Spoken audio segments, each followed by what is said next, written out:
People. तो इस channel पे हम बात करते हैं मॉडर्न एस्ट्रोलॉजी के बारे में। तो अब तक हमने जाना कि मिथुन लग्न तक हमने देखा कि महाधनी योग कैसे कैसे बनते हैं। वो सीरीज़ हमने स्टार्टिंग में स्टार्ट करी थी, पर उसके बाद जो है बाकी वीडियोस के कारण वो सीरीज़ जो है पूरी नहीं हो सकी है। तो उस सीरीज़ को जो है हम सबसे पहले कंप्लीट कर लेते हैं, और उस सीरीज़ के जितने भी वीडियोज़ है वो प्लेलिस्ट में यहाँ पे मैंने महाधनी करके एक प्लेलिस्ट बनाई है, महाधनी योग करके, तो वहाँ पे आप जाके देख सकते हैं। तो अब बात करते हैं कर्क लग्न के महाधनी योग के बारे में। तो सबसे पहले कर्क लग्न में जो है आप यहाँ पे देख सकते हैं कि राशिपति जो है वो बनते हैं चंद्र। जो कर्क राशि के जो राशिपति है वो चंद्र बनते हैं।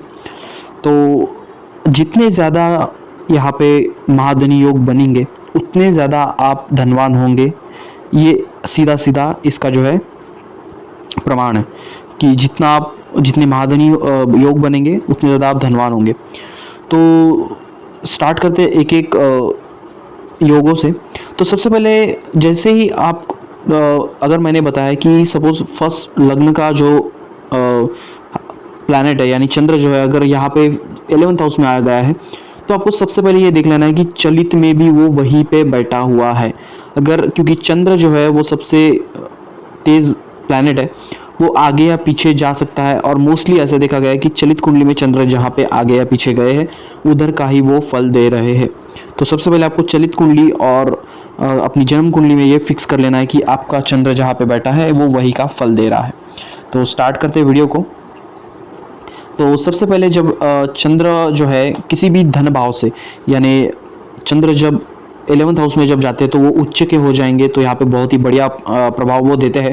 तो ये एक महाधनी योग हो गया। जब लग्न का स्वामी जो 11th हाउस में जाता है तो ये एक महाधनी योग हो गया। उसके बाद अगर लग्न का स्वामी अगर धन भाव में चला जाए, यहाँ पे सिंह राशि यहाँ पे हो जाएगी, तो वो भी एक महाधनी योग हो जाता है।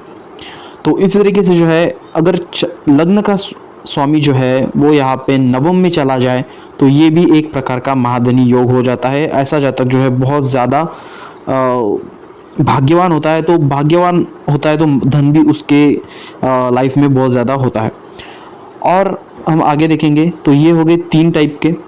और यहाँ पे जब अब ये जब कर्क लग्न की कुंडली है, जब यहाँ पे जो है लग्नेश जब यहाँ पे चले जाएंगे तो वो नीच के हो जाएंगे, तो यहाँ पे उतना अच्छा फल नहीं दे सकेंगे। हालांकि वो लग्नेश है और अपने त्रिक स्थान में जा रहे हैं, पर वो नीच के हो रहे हैं तो वो उतना खास प्रभाव नहीं दे सकेंगे। इसलिए मैं ये योग को जो है महाधनी योग में काउंट नहीं कर रहा हूँ। तो आपको आगे बढ़ते हैं। तो यहाँ पे जो है जब यहाँ पे सिंह राशि यानी सूर्य जो है, सूर्य जब आपके 11th हाउस में बैठ जाएंगे तो ये एक महाधनी योग हो जाएगा। वैसे सूर्य अगर 11th हाउस में किसी भी कुंडली में बैठे हैं तो वो एक महाधनी योग का निर्माण करते हैं, क्योंकि 11th हाउस में बैठा हुआ सूर्य जो अति विशिष्ट कारक होता है, इस पर हमने बहुत वीडियो बनाया है, 1-2 वीडियो बनाए हैं। तो उससे जो है महाधनी बन जाता है जातक। तो ये यहाँ पे एक पता चलता है। और अगर यहाँ पे शुक्र जो 11th हाउस का रूलर है, वो अगर यहाँ पे सिंह राशि में यहाँ पे चला जाए तो ये भी एक महाधनी योग हो जाता है।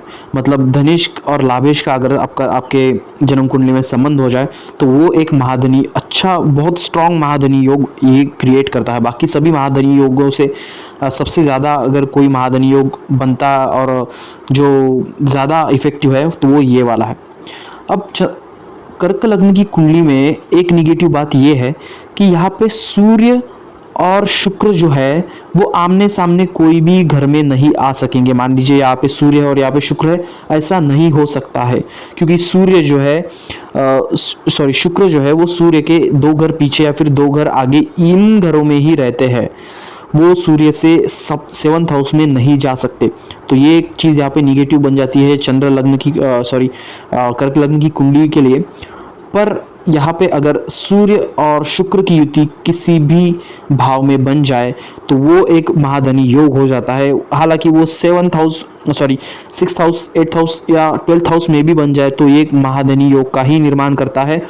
सिर्फ वो थोड़ा सा उसका प्रभाव जो है वो कम हो जाएगा, ये यहाँ पे बताता है, ये चीज़ यहाँ पे पता चलती है।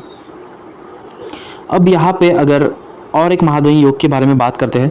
अगर यहाँ पे कर्क लग्न की कुंडली है और यहाँ पे मंगल जो है, जो 5th हाउस के रूलर है, वो अगर 9th हाउस में चले जाए, या फिर 5th हाउस की रूलर जो है वो 11th हाउस में चले जाए, या फिर 5th हाउस की रूलर जो है वो धन भाव में चले जाए, तो ये भी एक महाधनी योग है।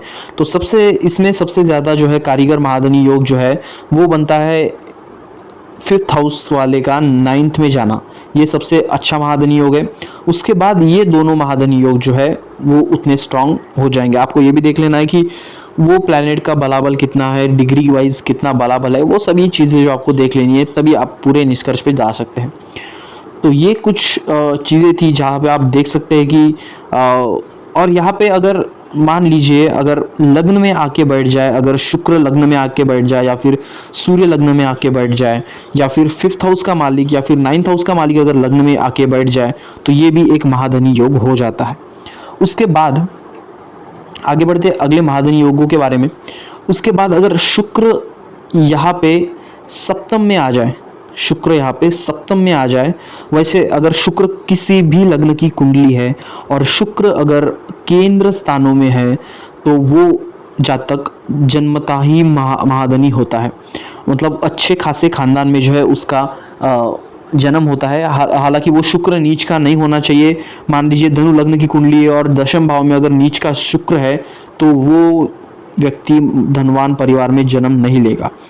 तो यहाँ पे अगर शुक्र यहाँ पे यहाँ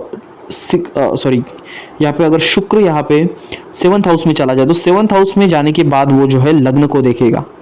तो ये चीज़ हमें ये बताती है कि ऐसा जातक जो है वो महाधनी होगा, और शादी के बाद ऐसे जातक के धन में बहुत ज़्यादा वृद्धि होंगी। तो ये यहाँ पे पता चलता है।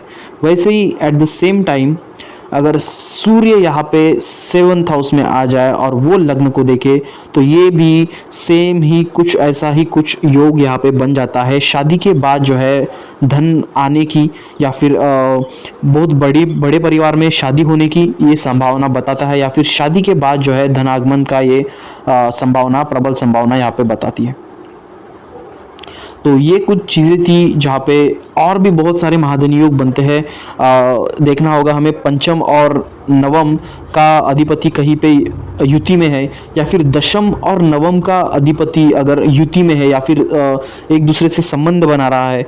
वैसे ही चतुर्थ और पंचम का अधिपति एक दूसरे से संबंध बना रहा है, तो ये भी एक बहुत श्रेष्ठ महाधनी योग बन जाता है जब पंचम, चतुर्थ और ये दोनों भाव का अधिपति एक दूसरे से, और दशम और नवम भाव का अधिपति एक दूसरे से अगर संबंध बनाता है, वो धर्म कर्माधिपति योग बन जाता है। ये बहुत ही श्रेष्ठ धनवान योग होता है। ऐसा जातक खुद के दम पे, खुद के बलबूते पे बहुत अच्छा धन अर्जित कर रहता है।